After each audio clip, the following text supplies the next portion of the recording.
Hello everyone, it is your host RP. I am here with the Voge R5T electric scooter in Singapore, and I am going to show you some basic tips as to how to operate and do some basic maintenance on your R5T, as well as give you some very important real life user tips to make your life easier and better, because these are some things I learned using it, and I think it would help you guys quite a lot if you are owners of one of these. First of all, your USB socket is going to be found under the handlebars or the headpiece of your scooter.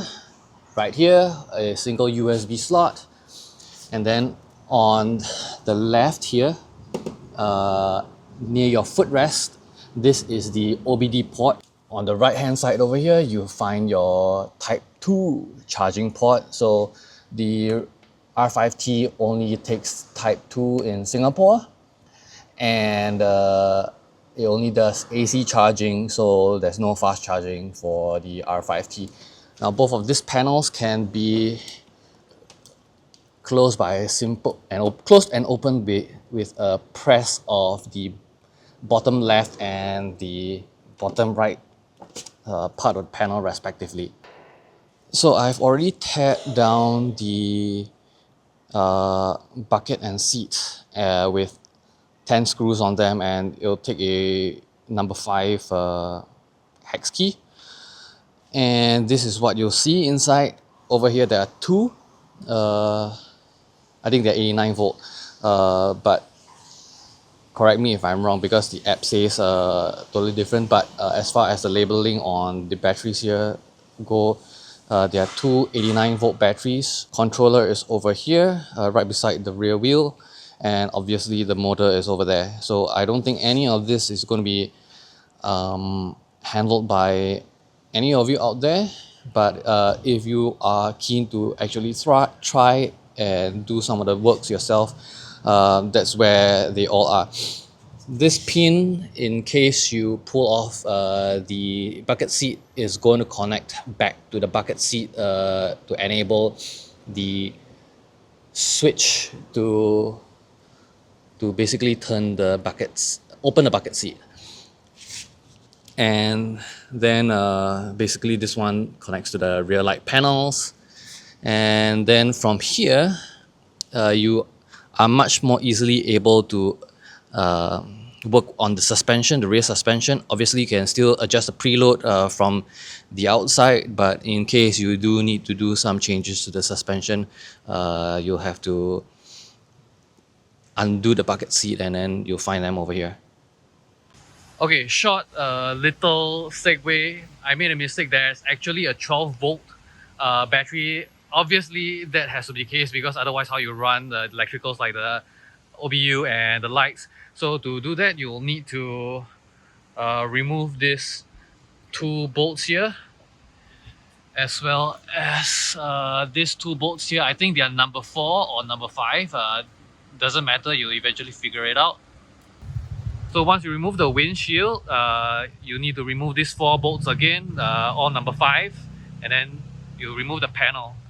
Okay, so after you remove the panel, this is where you'll find your 12 volt battery. The Real 5T also has a reverse gear. I mean, most electric scooters have a reverse gear, but I'm going to show you how to engage the reverse gear, because it's not as simple as pressing this R button over here.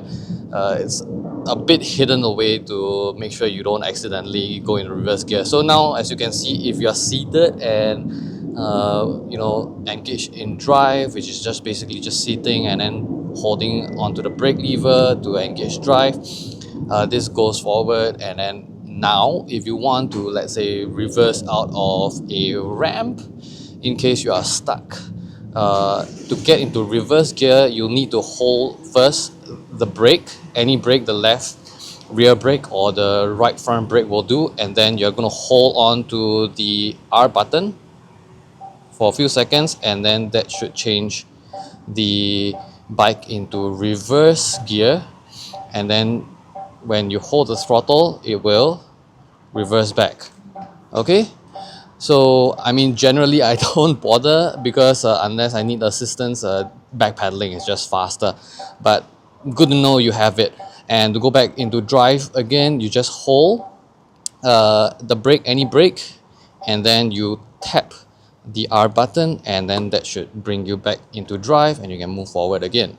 Now on your left hand side, you are gonna find this little turn knob with the power button on it, power symbol on it. This turns your entire scooter off, and I heavily advise you don't ever play with this button, especially when you are riding on the road and you don't actually intend to shut your bike off, because when you shut your bike off, the only way you can turn the bike back on again is if you have your card on hand, so your key card, and then you tap it, and then it starts the bike again, which takes time. Or if you are using the app on your phone via Bluetooth, you need to walk away uh, quite a fair distance, I might add, about maybe 5 meters, and then walk back for it to register and turn your bike back again. So I highly advise don't ever touch this button unless you are stopped and ready to turn the bike off. This segues into another advice: always keep the key card on hand, even though you have the option to actually use the Voge app to turn on and turn off the bike, because that app is, frankly speaking, relatively finicky, and it depends on the hardware of your phone. Not all phones are created equally, so if the Bluetooth and the Bluetooth on your phone isn't that great, or it's performing wonky, it has issues. So always keep this on hand to turn on your bike if you need to. Next little tip that I want to show you is how to use the turn signals. I know it's stupid, right? Turn signals is pretty much the most basic thing you should know before you even operate a motorcycle at all. But the way Voge has programmed their turn signal buttons is a bit out of the ordinary to what most people are used to, especially if you're coming to a traditional motorcycle, a combustion engine motorcycle with very little technology on it. The turn signal buttons here, if you tap them once, okay, they stay on for 5 seconds and then they auto turn off. In the event you actually need to hold the turn signal longer, which is most of the time, especially when you're making multiple lane changes or you're actually trying to signal left at an intersection, you need to hold it, and then it will stay on for as long as you let it be until you tap the button again. Simple. So over here you have your seat and cruise control button. Now this operates both the seat and also activates cruise control. So as long as you are in drive and you have a speed of more than 30 kilometers per hour, pressing this button once will lock your bike into cruise control at the speed that your bike was in when you press the button. When you are parked and this shows N, meaning neutral with the side stand down, pressing this button will unlock your seat. So I'm going to run you through the basics of the dash itself, because most of the complication arises from the dash. First thing is I'm going to teach you how to cycle between this particular dash display and the other one. You can do it by being here on the first tab here, and then you swipe down for sort of the traditional display dash, then swipe back up to bring back the stock original dash.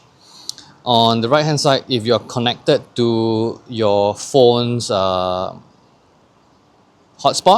or a Wi-Fi connection, you can bring up the map, and then you will be able to do some navigation on the dash itself. without having to pull out your phone. Now this is a bit complicated. You will need to have a map box on hand, and obviously you need a Mapbox account and then retrieve a Mapbox token. I won't go into that because it's a separate application, but Voge uses Mapbox for their maps. So you'll need to go into Mapbox and then figure out how to create an account. Now, the next part is how do you even get your bike connected to the hotspot on your phone. Bottom left corner, there is a hex key icon. Click on it, and that should bring you to system settings. Under system settings, network and internet, and then you can search for your hotspot on this list, connect to it, and your bike should be connected to a data network. The next thing you want to know is how to clear your trip meter. All you need to do is come here to the second tab and then make sure you're under display effects, and then you will find over here this option called clear subtotal mileage. Press clear, it'll ask you to confirm, and then you just press sure and it will clear the trip for you, and you'll be able to see this on your right hand side down over here. The total mileage is your odometer. Now, obviously, you are going to also be buying this probably because there is a built-in dash cam for you. Now, how do you even get that recording of your bike? You will need to be logged into the app as the master account, meaning you need to be the owner. For me, I am currently being given a user account, not a master account, so I can't retrieve the files myself, but I can show you roughly how to get it done. You'll need to go to the 1, 2, 3, 4, 5, 6 tab, this one that looks like a picture icon, and you'll see your entire gallery. And then from here, you will be able to export all your files or just browse through the actual footage of your previous rides and then retrieve it. Then what you need to do is on the top right hand side, just press this arrow button. It will teach you how to export it. You need to be connected to your hotspot on your phone first, then press completed, and then from here you'll need to go to the export file page, and then once you go to that, you just press completed, and then from there you select whatever footage you want, then just press the completed button, and this will export to the app on the network that you're on, and then from the app you can save it to your own phone's video or photo gallery. One thing I forgot to mention is that for the maps, if you are indoors, as long as there is something overhead and you can see this red arrow marker over here, or this red target marker on the top right, you won't be able to do any navigation. You won't be able to find your location because the signal, the antenna on this isn't exactly the strongest. So even though I am like literally right beside an open field and my phone is able to receive a signal, your bike itself can't actually receive the GPS coordinates. So you need to be out of your car park or basement before it even is able to detect where you are. Okay, so the last tip that I want to share with you is if you have this app with you and you've got pretty much most of the functions unlocked as a master or user, my biggest advice to save you some time is to go into app, under settings, under personalization, and then you're going to find this electricity usage settings. Change the charging power limit to unlimited. By default, the bike is delivered to most of you, I think, with the setting set to 1000 watt. In Singapore, our charges can go up to 7.2 kilowatts, so that's 7200 watts. Obviously, if you set it to unlimited, it doesn't actually utilize the full 7.2 kilowatts of the charger in Singapore. That's stupid.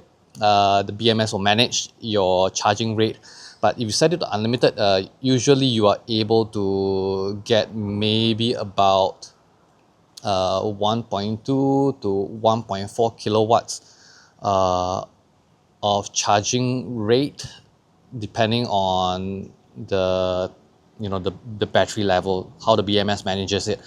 But if you don't set it to 1000, above 1000 unlimited, the charging rate can be at most only like 0.8 kilowatts, so 800 watts, 900 watts. It severely limits your charging rate. So my first charge with the default limit set at 1000 watt took me 6 hours to charge from 17% to 100, 6 hours. And then when I changed it to unlimited, from 6% to 100 only took me 4 hours. So not 4 hours, sorry, 5 hours. That's a saving of 1 hour for charging. So that 1 hour could really help you, unless you are just leaving it overnight.